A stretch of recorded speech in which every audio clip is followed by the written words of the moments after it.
Et en plus, pour nous, le circuit pharmaceutique est un circuit sûr qui permet d'avoir une publication responsable. Le conseil pharmacien est essentiel. Alors, on pourrait faire des la FIPA, mais soyons précis, ça ne concernerait pas tous les médicaments et surtout pas les pathologies graves. C'était l'autre. On parle ici, par exemple, de migraine, de rhinite allergique. J'en ai marre, là, j'en ai marre. C'est mal fait, ça. Qu'est-ce que je fais maintenant? Tu te rends compte, je vais encore faire des kilomètres, là. Un petit garçon de 11 ans entre la vie et la mort après sa chute. J'ai dit ce que c'est bon, maintenant. Non, il va non, j'ai vu, il y a une botte. À Champigny-sur-Marne, c'est à l'est de Paris, il serait tombé en se penchant simplement à la fenêtre. Il était 22h hier soir, ses parents étaient dans une pièce à côté. Le parquet de Créteil a ouvert une enquête. J'en ai marre, j'en ai marre. Là, c'est pas bien fait.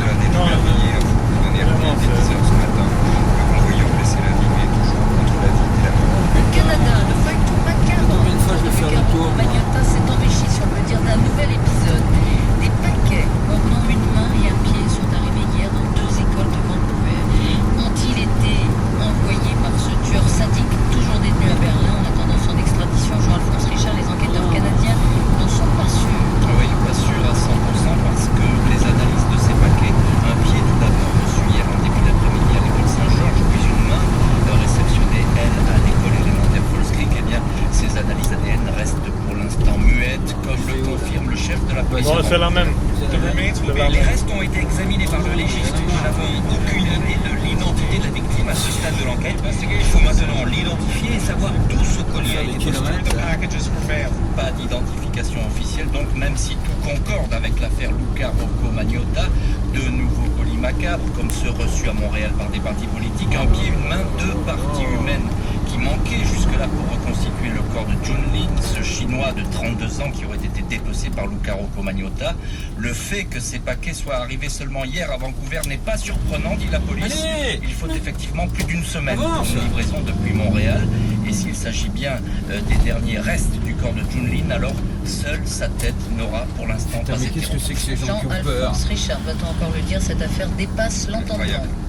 Christophe de Chavannes, lui, revient de loin et il est dans un état pas fameux. On l'a appris que ce matin, l'animateur télé a été victime d'un très grave accident. C'était il y a 3 semaines à Bali. On peut même dire qu'il a failli y rester, Dominique Tenza. On peut le dire, oui, fracture faciale, mâchoire et sinus cassés, jambe gauche en vrac, des hématomes partout. Effectivement, Christophe de Chavannes revient de loin. L'accident a donc eu lieu sur l'île de Bali, en Indonésie. L'animateur était parti photographier des chiens, c'est l'une de ses grandes passions. Et alors qu'il prenait des photos de nuit sur le bord d'une route, une moto est arrivée derrière lui et l'a violemment fauché. Il a été transporté en urgence à l'hôpital. Il a eu très peur, Christophe de Chavannes, comme il a pu le confier à son ami Bruno Guillon qui anime la matinale chaîne. Il m'a dit, tu te rends compte que j'aurais pu rester là? Il m'a dit texto sur cette putain de route. Je suis très content de pouvoir te raconter cette histoire. Vu le descriptif qu'il m'a donné, ouais, c'est un accident assez violent puisque il a pas repris l'avion, il est encore en convalescence là-bas et qu'a priori il rentrera la semaine prochaine. Donc oui, c'était un accident assez violent. Ouais, dans son état, impossible de reprendre l'avion. Vous venez d'entendre, Christophe de Chavannes devrait rentrer en France dès la semaine prochaine et reprendre rapidement. On lui souhaite le chemin des plateaux télé. Dominique Tenza. Il est 2h49. À suivre, les Bleus s'envolent pour l'Euro à 14h. On sera sur la passerelle avec Henri-Émile. La nounou des Bleus, il entame sa 9e campagne internationale. Elisabeth Martichoux et Laurent Bazin jusqu'à 14h. RTL Midi. Oui, c'était pas du tout très clair. Et tu m'as acheté un salon de jardin. C'est trop mignon. Non, t'inquiète, le salon c'est .p qui me l'a offert. Ah, je me disais aussi. Avec le grand jeu de l'été.p, des salons de jardin et des centaines de cadeaux sont à gagner par tirage au sort pour tout achat de carrelage, parquet, porte et aménagement de terrasse. Alors rendez-vous dans votre agence .p. .p,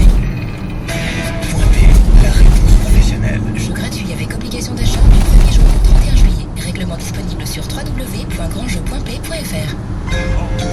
Alors, c'est l'histoire d'un perroquet qui ne savait pas voler. Du coup, des gentils mutants essayent de l'aider, mais ça marche pas. Alors, son pote, le gros panda, l'emmène sur les terrains de Wimbledon. Et là, paf, coup droit et c'est la volée. Il y a tant à voir sur Canal+.